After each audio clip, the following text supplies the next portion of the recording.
projecte que l'Ajuntament de Barcelona va presentar a la tercera convocatòria de l'UIA, de l'Urban Innovative Actions. És un projecte que té un pressupost de 5 milions d'euros, a executar en 3 anys, subvencionat al 80% pels fons europeus de la Unió Europea, del FEDER, mitjançant mesures de gris, verd i blau, és a dir, mitjançant mesures amb les edificacions, amb els patis, el verd i amb el blau incloent aigua. La idea és que sigui el més replicable possible per poder estendre l'experiència amb altres escoles de la ciutat o de l'àmbit europeu. S'han seleccionat 10 escoles, una per districte, més l'Escola Vila Olímpica, que forma part ja dels socis. Llavors, el que farem serà un acompanyament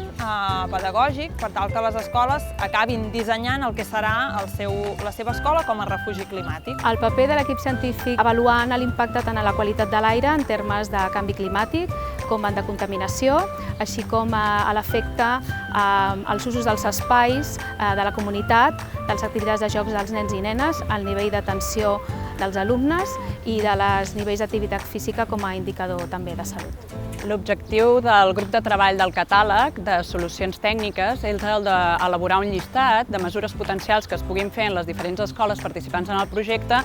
per adaptar-les al canvi climàtic. Des del punt de vista arquitectònic de l'escola en si, l'edifici, com està ubicat respecte al sol,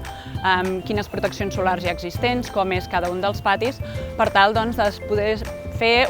dins d'aquest llistat de mesures, veure quines serien les més adequades a cada una de les escoles.